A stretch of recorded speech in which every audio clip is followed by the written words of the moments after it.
Dictation start होगा 5 second के बाद।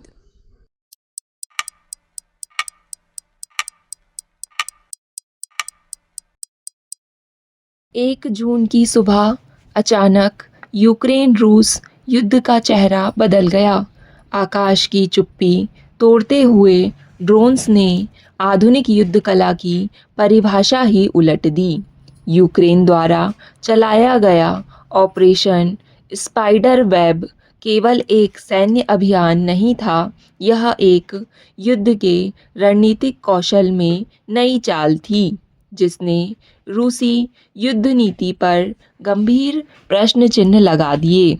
बेलाया और ओलेन्या एयरबेस, जिसे रूस अब तक अभेद्य समझता था, हमले की चपेट में आ गए। रूस के 41 सामरिक बम बरसकों, जिसमें TU-95, TU-22 और A-50 शामिल है, की क्षति यूक्रेन की रणनीतिक प्रतिभा, धैर्य और इच्छा शक्ति की चरम अभिव्यक्ति है। इस हमले का स्वरूप अद्वितीय था। ड्रोन जो मानव स्पर्श से दूर केवल संकेतों पर चलते हैं, चुपचाप रूसी वायुमंडल में तैरते हुए अपने लक्ष्य तक पहुंच गए और रूस को भनक तक नहीं लगी। रूस ने देखा इस अभियान के माध्यम से यह कि युद्ध केवल भारी भरकम हथियारों की नहीं, बुद्धि और विज्ञान की विजय भी हो सकता है। स्पाइडर वेब दरअसल आधुनिक युद्ध के उस मायावी जाल का प्रतीक बन गया है, जिसमें शक्तिशाली भी फंस सकते हैं। यह 18 महीने से अधिक समय से चल रही एक गहन योजना, तकनीकी परीक्षण और जटिल तस्करी के प्रयासों का परिणाम था। लगभग 150 ड्रोन को पहले रूस के भीतर तस्करी के लिए भेजा गया। इसके साथ ही विशेष रूप से डिज़ाइन के जरिए किए गए लकड़ी के कैबिन ट्रकों की छतों में बिछाकर भेजे गए।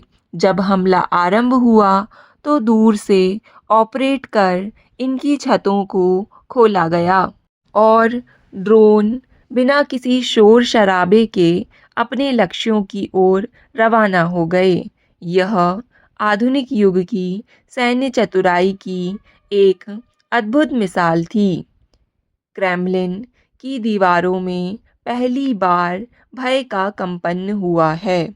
रूसी रक्षा मंत्रालय ने भले ही 3 हमलों को विफल करने का दावा किया हो, लेकिन बेलाया और ओलेन्या एयरबेस में जो क्षति हुई, वह क्षणिक पराजय से कहीं अधिक गहरी चोट है। जिस तरह 1941 में जब जापानियों ने अमेरिका के पर्ल हार्बर पर वार किया, उसी तरह यूक्रेन ने रूसी आत्मगौरव की दीवारों पर हथौड़े जैसा प्रहार कर दिया। अब रूस को अपनी युद्ध संकल्पना पर नए सिरे से विचार करना होगा, क्योंकि रणनीति केवल आयुधों का खेल नहीं रही, वह नवाचार और चपलता की मांग करती है।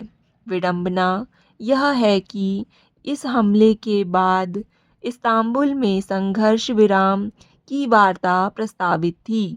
जब पूरी दुनिया शांति की ओर एक और कदम बढ़ाने की प्रतीक्षा कर रही थी, उसी समय एक राष्ट्र ने अपने आत्मबल का उद्घोष कर चेतावनी दे डाली कि उसे आत्मसमर्पण के लिए विवश नहीं किया जा सकता।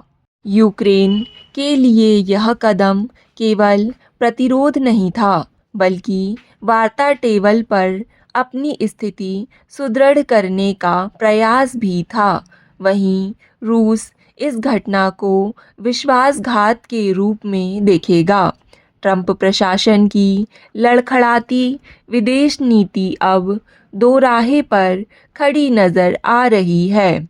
डोनाल्ड ट्रंप चाहते हैं कि यूक्रेन किसी भी तरह रूस की शर्तें मानकर युद्ध विराम कर ले। लेकिन ट्रंप, जिन्हें संभवतः इस ड्रोन हमले की पूर्व जानकारी नहीं थी, अपने ओवल कार्यालय में जेलेंस्की के साथ इस वार्ता को अवश्य याद कर रहे होंगे, जिसमें उन्होंने तल्खी से कहा था कि तुम्हारे पास अब पत्ते नहीं हैं। 3 महीने बाद जेलेंस्की ने ड्रोन हमले की जबरदस्त चाल चलकर जो सैन्य दुस्साहस दिखाया है, वह अमेरिका के लिए एक चेतावनी भी है और विकल्प भी। क्या अमेरिका खुद को यूक्रेन के नैतिक समर्थन तक सीमित रखेगा या वैश्विक सत्ता के स्वघोषित ध्वजवाहक के रूप में निर्णायक भूमिका निभाएगा? ऑपरेशन स्पाइडर वेब से स्पष्ट हो गया है कि यूक्रेन युद्ध केवल यूरोप के क्षेत्रीय संघर्ष की बात नहीं रह गया है। जब कोई स्त्री माँ बनती है तो वह केवल एक नई भूमिका नहीं अपनाती, बल्कि उसके भीतर एक ऐसी ऊर्जा जागृत होती है जो पूरे घर, परिवार और अंततः समाज को प्रभावित करती है। यह ऊर्जा दिखती नहीं, पर इसका असर हर कोने में महसूस होता है। मातृत्व के शुरुआती दिनों में अक्सर यह समझा जाता है कि बच्चे की परवरिश में सबसे अधिक महत्व अच्छे खिलौनों, पौष्टिक भोजन, श्रेष्ठ विद्यालयों और डिजिटल उपकरणों से दूरी का होता है। लेकिन समय के साथ पता चलता है कि इन सब से अधिक मायने माँ की अपनी स्थिति, उसकी ऊर्जा और मानसिक संतुलन रखता है। एक माँ का मन जैसे होता है, वैसे ही घर का वातावरण बनता है। यदि वह व्यथित है तो घर में तनाव पसरता है, यदि वह शांति में है तो घर में भी सुकून रहता है। माँ की मुस्कान, उसकी सांसों की लय, उसका व्यवहार घर के हर सदस्य पर असर डालते हैं। यह ऊर्जा, या कहें यह प्रभाव, किसी भी भौतिक ऊर्जा स्रोत से अधिक प्रभावशाली है।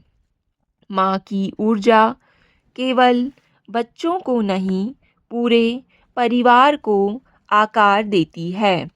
यदि इस ऊर्जा को ठीक से संवारा जाए तो इसका प्रभाव आने वाली पीढ़ियों तक जाता है।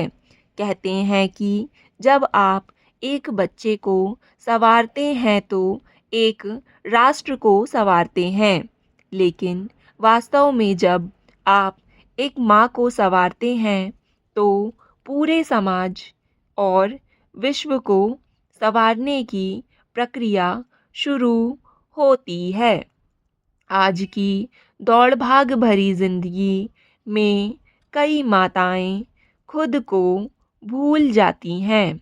वे सब कुछ बच्चों और परिवार के लिए करती हैं, लेकिन स्वयं को समय नहीं दे पाती। हाल में मुझसे मिली एक माँ प्रिया की कहानी इसका उदाहरण है। एक सॉफ्टवेयर इंजीनियर रही प्रिया ने बच्चों की देखभाल के लिए नौकरी छोड़ी, सब कुछ नियमबद्ध किया, पर एक दिन उसके बेटे ने पूछ लिया, मम्मा, आप हमेशा थकी हुई लगती हो, क्या आप मुझसे नाराज़ हो? उसने उसी दिन निर्णय लिया कि वह प्रतिदिन किसी न किसी रूप में कुछ समय स्वयं के लिए निकालेगी। धीरे धीरे न केवल उसकी ऊर्जा लौटी, बल्कि उसका धैर्य, उसकी मुस्कान और घर की रौनक भी लौट आई। हर माँ के लिए एक संदेश की अपनी ऊर्जा को सहेजिए। यह कोई विलासिता नहीं, यह सबसे बड़ा उपहार है जो आप अपने परिवार को दे सकती हैं। माँ बनना एक अलग ही एहसास होता है। स्टॉप।